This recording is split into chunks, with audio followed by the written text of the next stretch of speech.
Tym razem jadę z Pragi do Warszawy pociągiem RegioJet w klasie Business. Zobaczymy, jak wygląda podróż w praktyce, ile kosztuje jedzenie na pokładzie i czy naprawdę jest tak dobrze. Wandale poniszczyli. No i czy dojedzie na czas. Zaczynamy. Witajcie w najnowszym odcinku. Dzisiaj jestem w Pradze, w czeskiej Pradze, tak, u naszych południowych sąsiadów. Przyjechałem tu z Londynu autokarem firmy RegioJet. Serdecznie zapraszam do tego odcinka. Sprawdźcie, jak RegioJet radzi sobie na autostradach europejskich. RegioJet od września 2025 roku wjechał na polskie tory. I szybkie sprostowanie. Dzięki jednemu z Was w komentarzach pod innym filmem, RegioJet jeździł w Polsce już od 2022 roku na trasie Przemyśl-Praga. Natomiast od września 2025 roku zaczął działać szerzej na naszych polskich trasach. Pojadę dzisiaj z Pragi do Warszawy. A teraz chodźmy, zobaczmy, jak wygląda główny dworzec w Pradze. Dworzec główny w Pradze, czyli Praga Hlavní nádraží. Największa stacja kolejowa w Czechach i co ciekawe, znajduje się praktycznie w samym centrum miasta. Proszę bardzo. Został otwarty w 1871 roku i początkowo nosił nazwę Dworzec Cesarza Franciszka Józefa. Później zmieniał nazwę razem z historią Europy. Był nawet nazwany na cześć prezydenta USA Woodrowa Wilsona. Dopiero po II wojnie światowej przyjął obecną nazwę. Pierwotny budynek przypominał pałac, ale szybko okazał się za mały. Dlatego na początku XX wieku powstała nowa hala w stylu secesyjnym. I to właśnie ją można podziwiać do dziś. W środku znajdziecie charakterystyczną kopułę, zdobienia i witraże. To dziś największy węzeł kolejowy w kraju. Odjeżdżają stąd pociągi nie tylko po Czechach, ale też do Berlina, Wiednia, Budapesztu czy Warszawy. Co ważne, to stacja przelotowa, więc pociągi po prostu przejeżdżają przez Pragę dalej. Sam dworzec to trochę dwa światy. Zabytkowa hala na górze i nowoczesna część pod ziemią połączona bezpośrednio z metrem. A na koniec ciekawostka. Powstała też makieta tego dworca zbudowana z klocków Lego, która całkiem dokładnie odwzorowuje jego charakterystyczną architekturę. Świetna sprawa. Świetna sprawa. Jeżeli ktoś jest fanem Lego, bardzo fajna makieta. To znajduje się tu przy wejściu głównym na dworzec, tym nowoczesnym, nie tym starym od głównej ulicy, tylko z tyłu. Na dworcu w Pradze RegioJet ma swój salonik. Wejście do tego saloniku jest na 60 minut przed odjazdem. Próbowałem wcześniej, ale niestety nie mogłem. 8:50, odjazd mam 9:40, więc 50 minut do odjazdu. Dlatego też wejdźmy do saloniku RegioJet, zobaczmy, co tam w środku znajdziemy. Chodźmy więc. Okej, wchodzimy. I tak to wygląda. W środku mamy fortepian, który sam gra. Ale nie po to tutaj przyszliśmy. Przyszliśmy tutaj odpocząć i czegoś się napić, więc zobaczmy, co ma do zaoferowania salonik RegioJet. Zróbmy sobie więc kawkę. Do wyboru jest mnóstwo, a ja sobie wezmę, niech to będzie latte. Okej, latte gotowe. Także na zdrowie. W salonikach są takie loże. W niektórych punktach na rogach są gniazda USB, czyli USB typu C i USB typu A. A oprócz tego jeszcze na dole, zobaczcie, są standardowe gniazdka. RegioJet oferuje 4 standardy biletów. Pierwszym standardem jest to low cost, najniższa klasa, najniższa cena. Potem jest standard, nadal to jest druga klasa. Potem jest relax i to nadal jest druga klasa. I business, czyli pierwsza klasa. I ja dzisiaj pojadę właśnie tą business klasą. Jakie są różnice? W podstawowym bilecie 3 klasy, czyli ten najniższy, standardowy i relax, różnią się wagonami. Zapewne fotelami szerszymi. Klasa Relax. Są to otwarte wagony, ale czasem też i przedziałowe. Każdej z tych klas jest darmowy napój, kawa bądź woda, oprócz tej najniższej klasy. Czyli najniższa klasa nie ma żadnego napoju darmowego, jest tylko tak naprawdę siedzenie. Ja jadąc dzisiaj w klasie biznes, w cenie biletu mam, podobnie jak wcześniejsze, Relax i Standard, woda, napój, sok, ale też lampkę Prosecco. No i oczywiście jest to najwyższy standard, jeśli chodzi o fotele. Będzie to wagon przedziałowy i w przedziale będą 4 fotele. A jak to będzie wyglądało, to już dokładnie pokażę Wam na miejscu, jak już wejdę do pociągu. Ja za mój bilet z 2-miesięcznym wyprzedzeniem zapłaciłem 41,70 dokładnie euro. No, można powiedzieć, że 42 euro. Warto dodać, że w Saloniku mamy dostęp do internetu, do sieci Wi-Fi i jak widać prędkości są w okolicach 8-9 mega, także całkiem spoko. Zobaczmy jeszcze, jak wygląda toaleta w Saloniku RegioJet. No spoko. I kibelek także. Czyściutko, fajnie. I opuszczamy lokal. Także tak się przedstawia właśnie Salonik RegioJet na dworcu głównym w Pradze. Nie można powiedzieć, że to tak jak Salonik na lotnisku, bo jest skromny, ale jest ciepło, jest Wi-Fi. Można się podłączyć, można napić się kawy i można skorzystać z toalety. Jest ok. A teraz jest godzina 9:20, czyli 21 minut do odjazdu. Czekamy, aż wyświetli się informacja, z którego peronu. Mamy informację 35 peron. Tyle jest tutaj peronów. No, wyświetla się 35. Are you sure? Idziemy za tłumem. Ja miejsce mam w wagonie 4, miejsce 23. Ok, teraz widzę RegioJet Warszawa, nie 35, tylko 3S. Także tu nie ma 35 peronów, jest peron trzeci S. Peron 3S. O, i chyba już widzę. Tak, stoi nasz pociąg. Wciąż mamy 15 minut do odjazdu. To ciekawe, bo to jest, wyświetla się, że wagon 4, ale druga klasa. Ej, to nie jest ten. To nie był mój. Słuchajcie, to nie był mój. No nie, zdecydowanie to nie był mój. Dobra, właśnie został zapowiedziany. On dopiero wjeżdża w perony. Proszę bardzo. Oto on.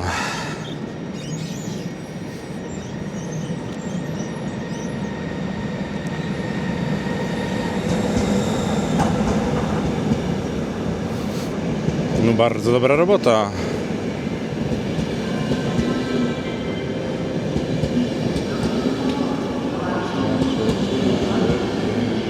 Sześć wagonów. Poszedł. Ej, proszę, czekaj na mnie. Słuchajcie, 6 wagonów. No, ludzie się rzucili. Więc ja też lecę. 9:32, czyli za 9 minut odjazd, a pociąg dopiero co wjechał na peron. RegioJet. Dobra, pierwszy, drugi, to jest trzeci. Mamy miejsce 23. Oto on. Wchodzimy, mind the gap. Ups. Dobra, szukamy miejsca 23. Tu są numery 60, 60. Idziemy dalej. A, tutaj, dobra, są przedziały z pierwszą klasą. I to jest mój przedział, słuchajcie. Tak to wygląda. Takie 4 siedzenia. Nie jest to nic świeżego, słuchajcie. Wbijajmy. I czas się rozgościć, myślę. Ok, kurtkę można zawiesić. Tak to się przedstawia. Biznes klasa w RegioJet. Stolik, proszę bardzo. Okej. A czy one się jakoś rozkładają? Dobra, ktoś wchodzi, więc kończymy. Okej, słuchajcie, nastąpiła zmiana. Rodzinka była rozdzielona i poprosili mnie, żebym po prostu przeszedł, bo byli w 4, a mieli 3 miejsca w moim przedziale i jedno tutaj w kolejnym. I tak, żeby siedzieli razem, to po prostu ja przyszedłem tutaj, a oni sobie siedzą tam w 4. Tak czy inaczej, słuchajcie.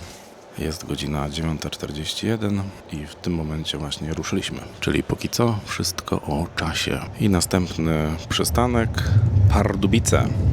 A póki co żegnamy Pragę.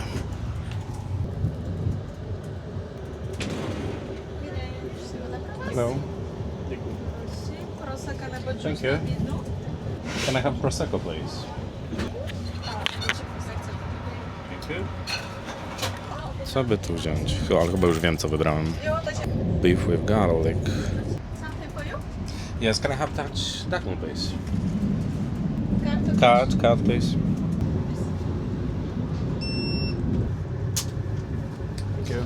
Na sam początek woda. No i do tego mogłem poprosić sok bądź prosecco. Menu podejrzewam, że już wszyscy znają, a jeśli nie, to pokażę Wam. Jest serniczek za 10 koron albo 50 eurocentów. Plum cake with crumble, czyli to śliwkowe ciasto też za 10 koron. Miodownik za euro 10. Jabłecznik, jogurt grecki, kolejny serniczek, czekoladowy tort. I teraz na ciepło. Zupa z batatów. Euro 70. Zupa gulaszowa za euro 70. Tutaj taka pizzunia za euro 90. Ja wziąłem sobie to za 4,20. 4,20 euro. Wołowina w sosie czosnkowym z ziemniaczkami. Jest też kurczak z ryżem, burrito, na przykład takie sushi, sałatka Cezar, no, też sałatka z serem i z buraczkami. Z przekąsek, hummus, no, cottage cheese, croissancik, wrap gyros i jakieś chipsy, ale to widać, że są chipsy raczej takie prawdziwe warzywa. Cukiereczki, miętusy, beef stick, migdały, suszone owoce plus miśki.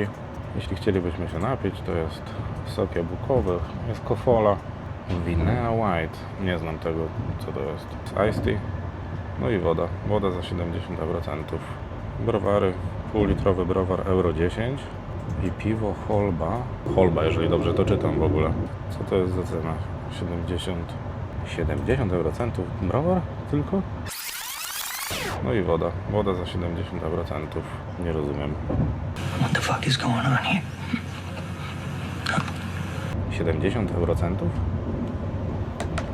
No i tutaj mamy, nie mam pojęcia co to są za wina, no ale takie są wina i pojemność tych win to 250 ml. 2,10 euro. Johnny Walker za 2,10. A jakbyśmy chcieli sobie to prosecco napić się, to kosztuje to 2,10 euro. To wiecie na czesneku? Beef? Yes. Thank you. Jedzenie krzyło. Sól i sztućce. Sztućce sygnowane. Jak w locie. Super. To co ja dostałem to jest, słuchajcie, wołowina w sosie czosnkowym zapakowana w ten sposób. Tak dziwnie trochę, bo ludzie tutaj siedzą, dwoje na komputerze, jedna pani na telefonie i ja teraz będę czosnkowe jedzenie tutaj jadł. No ale jest taka możliwość. No to wziąłem. Bardzo gorące. Espresso? No to wszyscy teraz zajadamy, bo wszyscy dostali jedzenie. Tak to właśnie wygląda. Czyli ziemniaczki. To chyba knedliki są, co? Plus wołowina. Smacznego.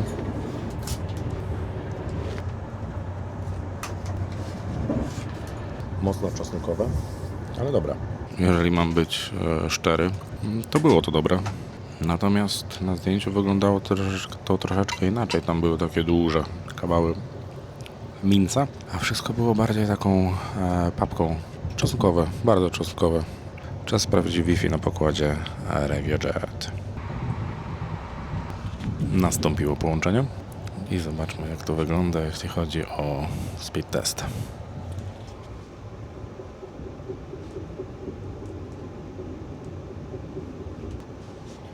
I upload. I jaki mam wynik? Przyzwoite w okolicach 30 mega. Równy wysył i równe pobieranie. Także spoko, jest ok. A z tym Wi-Fi to tak jak widzicie rozłączyło się. Ponownie już nie można się połączyć. Nie wiem z czego to wynika. Czy tak po prostu bywa na tej trasie, w tym pociągu, czy jakiś błąd, czy po prostu jest tak niestabilną siecią. Napiszcie jakie macie doświadczenia jeśli chodzi o Wi-Fi w RegioJetie. Czy też zdarzają się Wam takie dropy i rozłączania?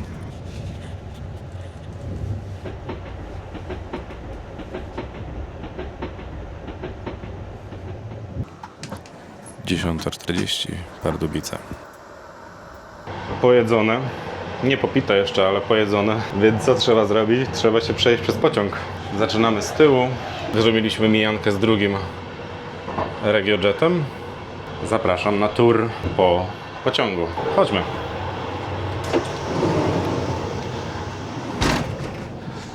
Poprawiajcie mnie, jeżeli się mylę, ale to jest prawdopodobnie zwykła klasa, czyli po prostu standardowa, tak? Czyli ten najtańsza opcja, jeśli chodzi o bilet. Drugim wagonem będzie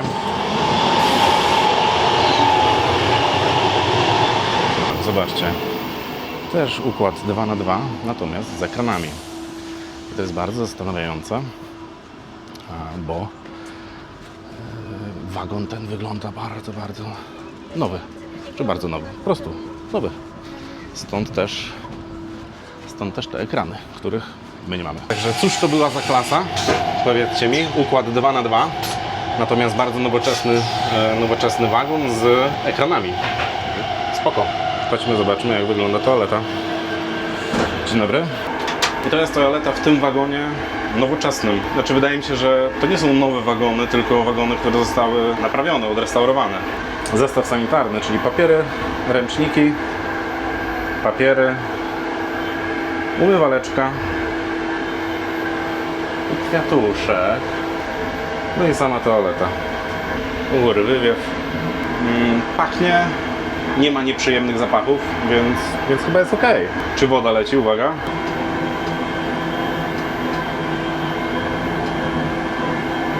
Albo ja robię coś źle, bo słychać jak aktywuje się, ale wody nie ma.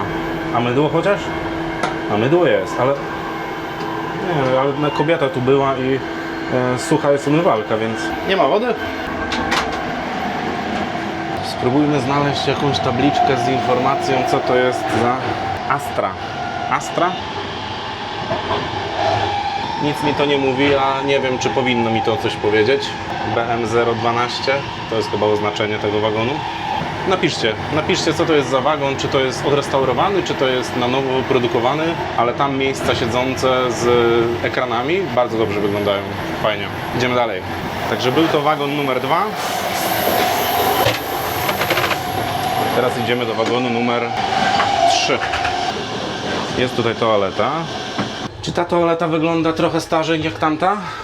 No zdecydowanie. Czy jest tutaj woda?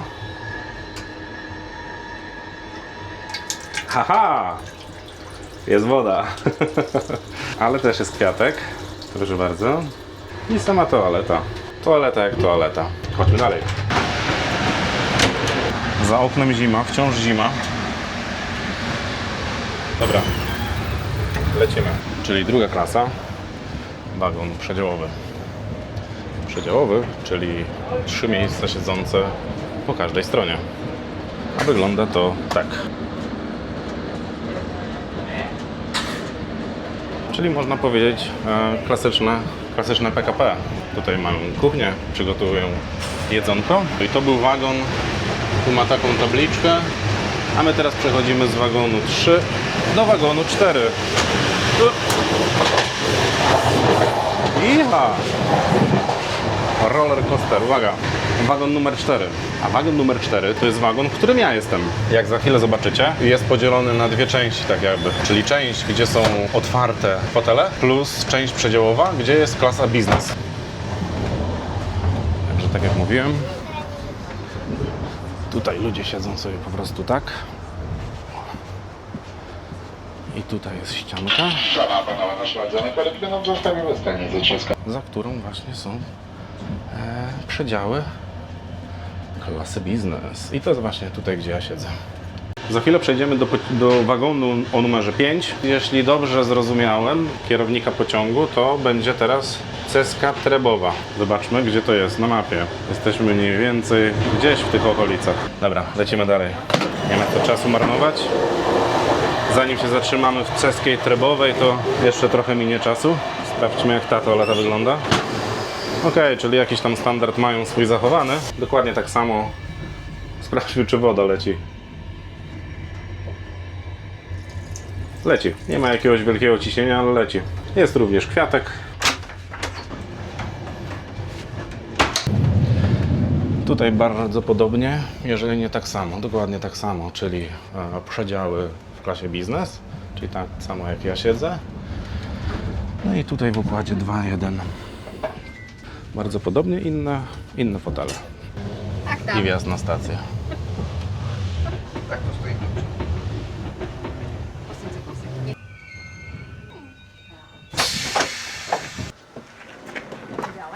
No proszę. Wcale nie jest jakoś super zimno. Odjazd. Wracamy. That was quick. That was quick. In Olomouc, it was long time. How long ish? Like 10 minutes, 5 minutes? 5 minutes. Okay. And next in Ostrava, I 20 saw. minutes. Yes, yeah, nice one. Why 20 minutes? We wait for other train or? Yeah. Okay. I ruszamy. Pardubickie kraje. Ach, lokomotywki. Z tego co widziałem, to dodali je do Simraila. Czy do maszyny? Nie, do Simraila. Czeskie widziałem lokomotywy. No, fajnie, fajnie. Przechodzimy z wagonu numer 5 do wagonu numer 6. Uwaga, proszę bardzo.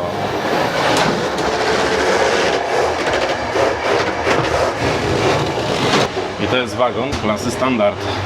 Jest to wagon, w którym jest przedział dla dzieci. Są tam dzieci, więc później jeszcze przejdę i może spróbuję nagrać. Wydaje mi się, że wtedy też był na początku, znaczy na końcu, bo idziemy do przodu.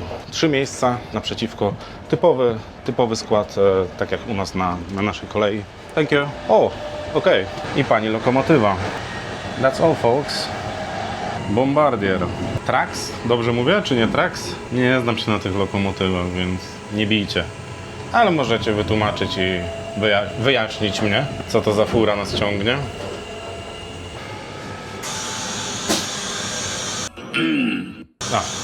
Toaleta. Słuchajcie, tak czy inaczej, przeszliśmy przez cały skład, jest 6 wagonów. Bardzo się zdziwiłem, że nie ma wagonu restauracyjnego. Myślałem, że tutaj będzie na takiej trasie Warszawa-Praga.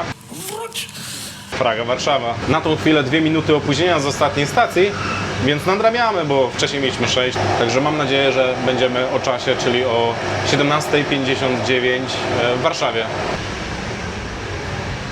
Słuchajcie, to mnie zmyliło i myślałem, że wagon restauracyjny jest tak, jak są strzałki. Nic bardziej mylnego. Tak to właśnie się przedstawia ten skład, ten pociąg. Następna stacja, wybaczcie Czesi, Zabrech na Morawę. Za około 5 minut powinniśmy wjeżdżać w perony tej stacji. No i to jest ta stacja, Zabrech na Morawę. 11:40. Ogólnie rzecz biorąc, to mam wrażenie, że wagon, którym ja jadę, z tymi przedziałami biznes, to chyba jest najstarszy z całego składu. No lata już na karku ma ten wagon. W porównaniu do tego wagonu z tymi wyświetlaczami, tak jak w autokarach RegioJet, to ten to jest a blast from the past.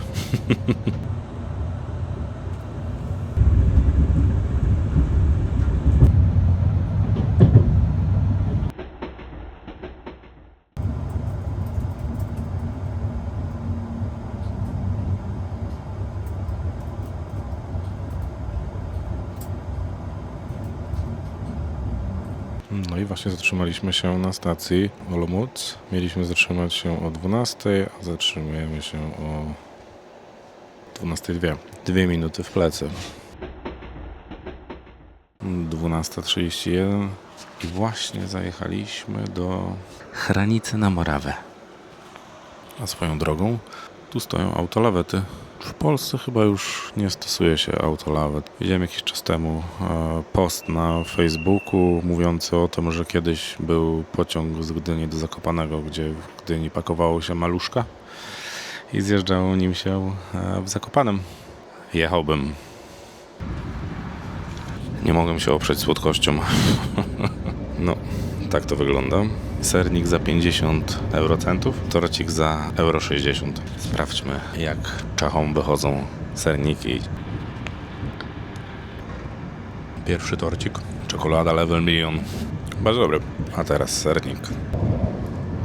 Zimny, za zimny. Nie jestem w stanie zrozumieć, jakim cudem Takie ciasto kosztuje 50 eurocentów, 2 złote. Jak to możliwe?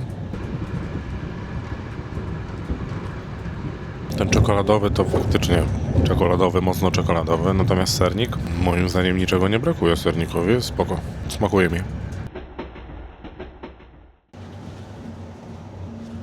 13:02. Ostrawa Swinow. Jeżeli dobrze mówię, oczywiście. Właśnie z 2-minutowym opóźnieniem wjechaliśmy w perony Ostrawa. Główny dworzec Ostrawy. Z leciutkim tylko opóźnieniem, bo tylko 2 minuty. I teraz tutaj będzie dłuższa historia, bo tu będziemy stać całe około pół godziny, bo o 13:41 mamy wyjazd. Chodźcie, zobaczymy. Perony Ostrawy. So how long will we stay here now? 20 minutes. 20 minutes. Okay. We will be changing some cars or... No? Okay. Change car in Chalupki. Okej. Ja ubiorę bluzę i przejdziemy się do przodu. Wydaje mi się, że ten pociąg jest pusty teraz. Dobra, chodźmy na początek i zrobimy zdjęcie lokomotywie, albo może jakieś selfie. Oj, coś tam z tego Mikola jest chyba. Stety czy niestety. Tak przy okazji, to jeżeli jesteście pierwszy raz na kanale, to bardzo serdecznie zapraszam do sprawdzenia materiału sprzed roku, gdzie pojechałem z Anglii do Polski pociągami. Podróż przez Europę. Całkiem zabawnie to wyszło. A już mogę troszeczkę zaspoilerować, że szykuje się podobna trasa. Ale nie będę zdradzał szczegółów. Oto jest i on. Trax, tak? Dobrze mówię, że Trax? Bardzo ładna maszyna. No nie, to co nasza PESA, wiadomo. Ktoś tam siedzi, za dużo nie ma ludzi, ale ktoś jest. 6. wagon, 5. A na 5. wrzód. Wandale poniszczyli. Ajajajaj, ciekawe czy czescy, czy nasi polscy graficiarze. Zrobimy tak, że pójdę na sam koniec i przejdziemy się jeszcze raz od tyłu do przodu. Zobaczymy, ile ludzi zostało tak naprawdę. Tam pan Nurek. Pan Nurek wciągnięty przez kogoś jeszcze. Tak się prezentuje tył składu. A propos tych autolawet, tak sobie siedziałem i patrzę na te lawety i myślę sobie, nie no, bez sensu mówię, o jakim przewozie osobowym, pasażerskim my mówimy. Przecież fabryki samochodów przewożą wciąż samochody na autolawetach i to właśnie takie autolawety stały. A ja pierwsze co, jak spojrzałem, to pomyślałem sobie o tym poście, który oglądałem na Facebooku, o tym przewozie maluchów, dużych Fiatów, kiedyś jeszcze za czasów PRL, z Gdyni do Zakopanego. Wejdźmy teraz do ostatniego naszego wagonu i przejdźmy sobie na sam początek i zobaczmy, kto został. Jak to wygląda teraz. No. Za dużo tutaj się nie dzieje. No i to są te fotele. Tutaj działa, to chodźmy tutaj zobaczyć sobie. No jest to dokładnie to samo, co w autobusie. Dokładnie ten sam infosystem, infotainment. Nie ma niestety tylko... Tam była trasa. W autokarze była trasa. Są filmy. Zobaczmy, czy są te same filmy. Tam był Marsjanin. Marsjanin był w jakiej kategorii? Nie pamiętam. Powinien być teoretycznie w science fiction, ale widzę, że ten system też tak działa. Dobra, co tutaj jeszcze jest, to 4 miejsca ze stolikiem. Solidna sklejka. Także na cały wagon są 3 pary stolików. Spoko. Oto wagon numer 3. Teraz na spokojnie mogę to ograć, czyli druga klasa i przedziały takie same jak w nasze stare, oldschoolowe. Czy coś im brakuje? Czy się rozjeżdżają? Chyba się... O! Troszkę się rozjeżdżają, tak samo jak tamte. Hej, no to luks, zobaczcie. Dobra, obicia nie są premium. Wykończenie. No, jestem ciekaw, który to jest rok. Napiszcie proszę, który to jest rok produkcji tych wagonów. I tu jest to pomieszczenie dla dzieci. Bawialnia. Tak naprawdę to tu za dużo nie ma, myślałem, że tu jest więcej. A tu jest tylko ekran, na którym aktualnie nic nie gra. No i tyle to, że jest duża taka przestrzeń, gdzie dzieci po prostu mogą się bawić. Pewnie rodzice sobie tutaj siedzą, a dzieci się bawią. Czemu nie? Z wagonu numer 3 wchodzimy do wagonu numer... Tak, zgadliście, 4. Najwięcej ludzi tutaj zostało, czyli to jest wagon premium. To jest moje oryginalne miejsce 23. Tutaj Państwo byli z dwójką dzieci. Tutaj na przykład 3 osoby cały czas siedzą. A tutaj, czy to nie wygląda na nowszy? Nie.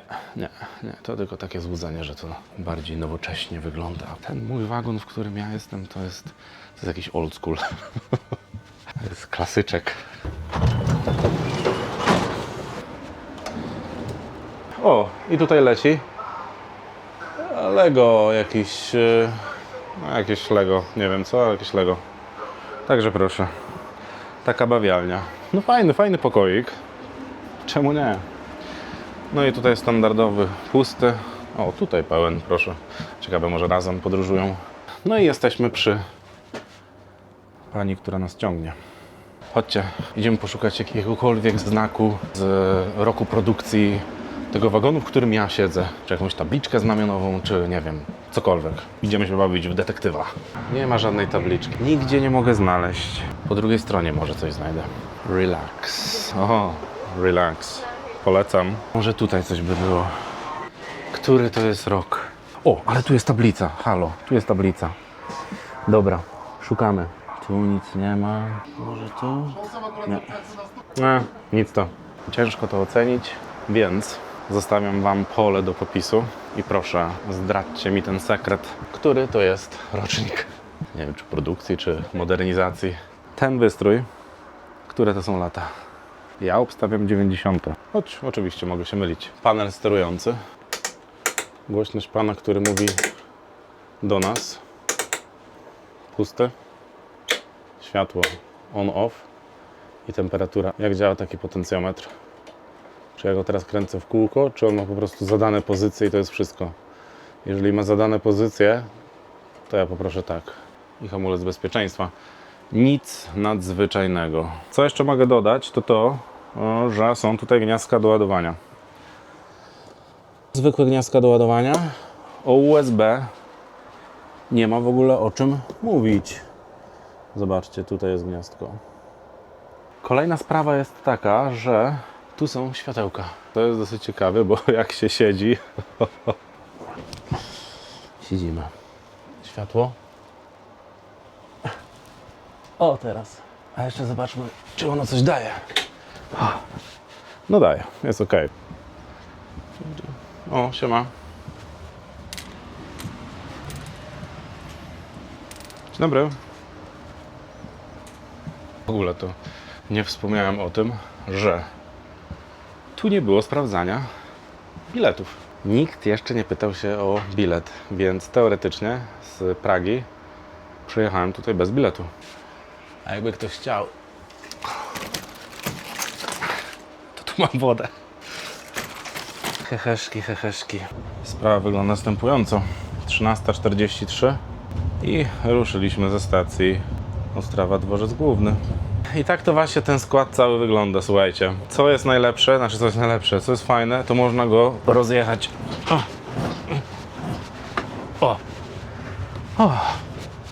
Jakby się tak pokusić o rozjechanie tego, to można by było sobie nóżki wyłożyć i chillować. Ale i tak jest ok. Jest w porządku. O, tak lepiej. Do you want to order something? Yes, to drink. Do you have some cold beer? Yeah, Pilsen and Holbach. I think Pilsner will be. Pilsner is Yes, better. yeah. So one, please. Okay. Do you want glass? Yes, please. By card? Card, please. Do you want receipt? No, thank you. Słuchajcie, tak wygląda proces zamawiania piwa na pokładzie RegioJet. Piwo to mnie kosztowało całe 25 koron czeskich. To jest euro 10. Jak? Powiedzcie mi, jakim cudem takie ceny są? Ja się cały czas dziwię, bo w Europie jak jechałem pociągami, to piwo kosztowało około 4 euro. W Polsce piwo kosztuje 13-14, przynajmniej w zeszłym roku tak kosztowało. Więc to też jest około 3 euro. A tutaj euro 10. Jakim cudem? Dlaczego? Pytanie jeszcze. Dlaczego tak nie może być w Polsce? Znaczy w sobie jest, no skoro RegioJet jeździ w Polsce, no to proszę bardzo. Jest to bardzo, bardzo dziwne. I ciekawe w sumie. Oni muszą zaniżać ceny, nie zarabiać nic, bądź nawet tracić na tych produktach w ofercie sklepu, zachęcając tym samym do używania tej sieci. Tak mi się wydaje, bo ja nie widzę innego wyjaśnienia. No chyba, że jest jakieś, to proszę dajcie mi znać. Piwo Euro 10 to jest kulturowy szok. Autentycznie szok. Bo już w ogóle nie porównuję Anglii, bo tam ceny to wiadomo wystrzelone, chociaż no, podobne do tych na europejskich szlakach. Skoro rozmawiamy już o cenach i jak to możliwe, gdzie pod ostatnimi filmami pojawiło się kilka komentarzy, jakoby moje filmy były sponsorowane. Nie, żaden film na kanale nie jest sponsorowany. Wszystkie wyjazdy, które są na kanale, ogólnie wszystkie wyjazdy, jedynym sponsorem jestem ja. Wszystko opłacam z własnej kieszeni, więc nie ma mowy o jakimkolwiek sponsoringu. Prawda jest taka, że jeżeli coś mi się podoba, to mi się to podoba i to pokazuję. Jak mi się coś nie podoba, to jak dobrze wiecie, też to pokazuję. Pozdro. Zbliżamy się do chałupek. Przekraczamy wodę. To jest Odra i jesteśmy w Polsce.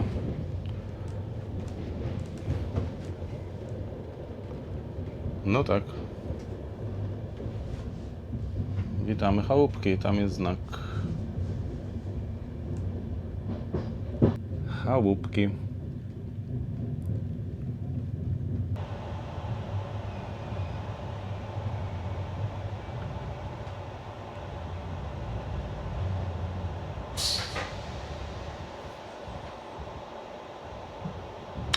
O, i teraz tam stoi pociąg.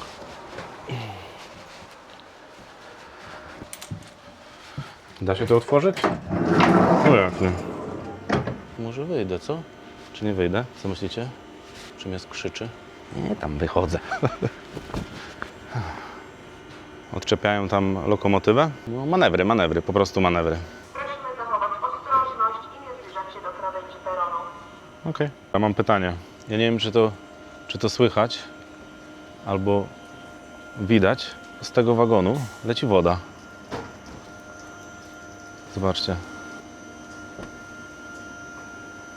No teraz przestała. Tu nie ma zbiorników? Nie, nie wierzę. To pewnie od klimatyzacji. Idę ubrać bluzę, bo mi zimno.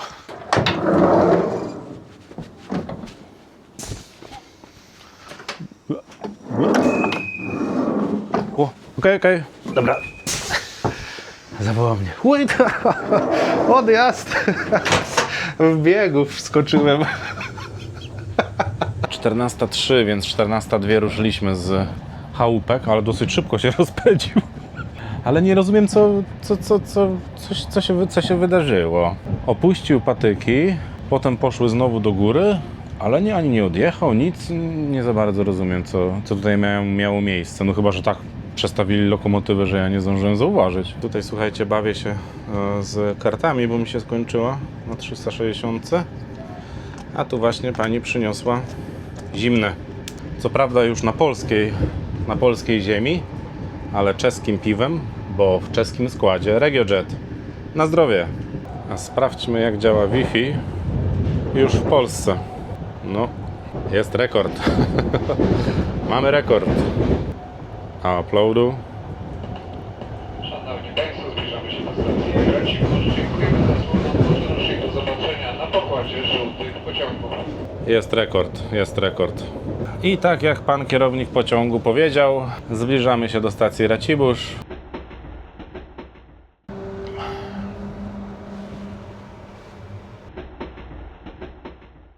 Wjeżdżamy do Gliwic, jak widać. Powinniśmy być 15:02, jest 15:07. 5 minut opóźnienia. Nie jest źle.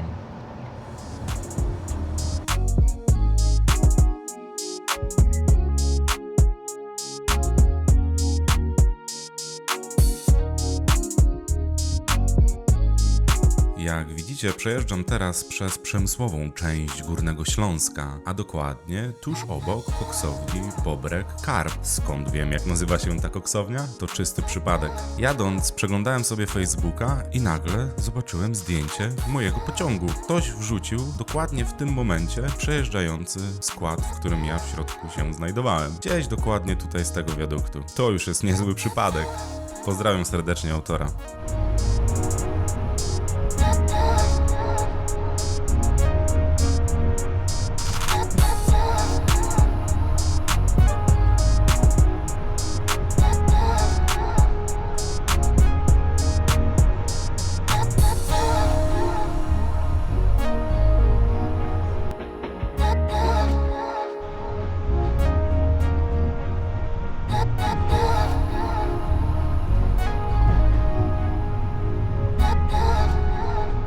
Tarnowskie Góry.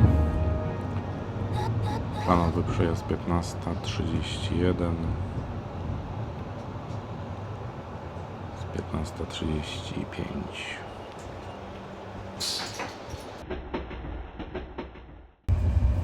Lotnisko Pyrzowica.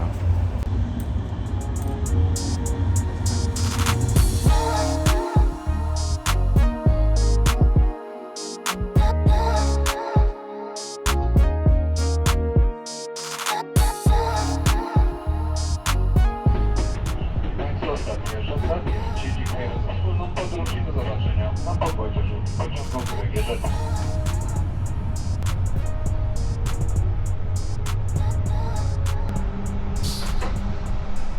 16:03. Zawiercie. Czyli ostatnia stacja przed Warszawą. Takie to Zawiercie. Nigdy nie byłem w Zawierciu. No i fajnie, no i cześć. Jest 16:37. Tak sobie myślę, co myśleć na temat RegioJet. Wiele zostało powiedziane. Wiele pomyj zostało wylanych na tą czeską firmę. Wszyscy tylko czekali na potknięcie, na to, aż coś wyjdzie nie tak. I oczywiście, że wyszło. Zawsze będzie wychodzić. Tym bardziej, że wchodzi się na nie swój grunt, więc kłody zawsze będą rzucane pod nogi.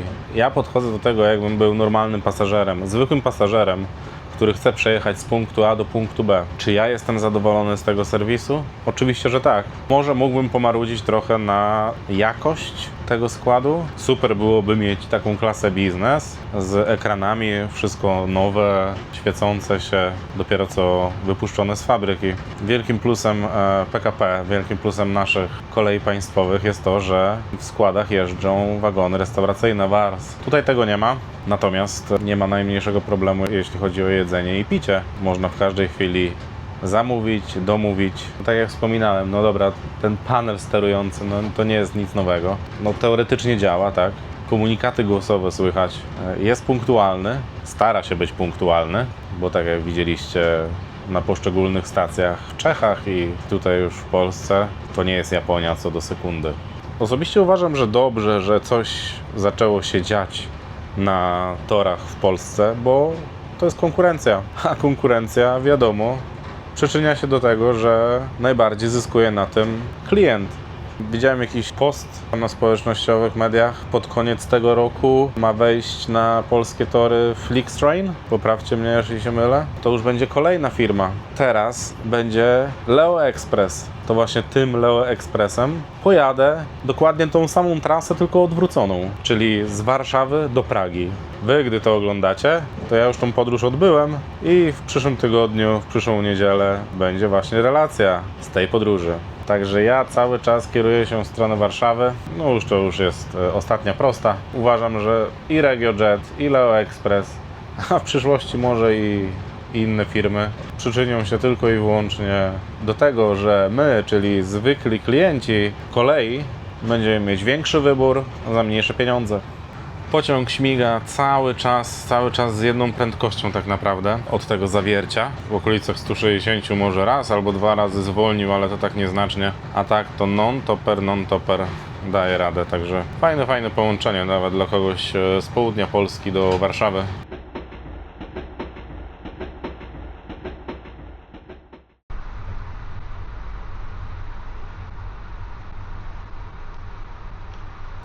I proszę bardzo. 17:49. Warszawa Zachodnia.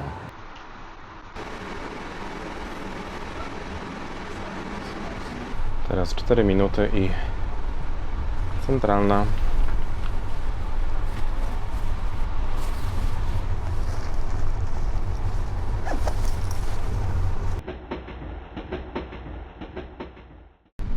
No i wjeżdżamy w tunel.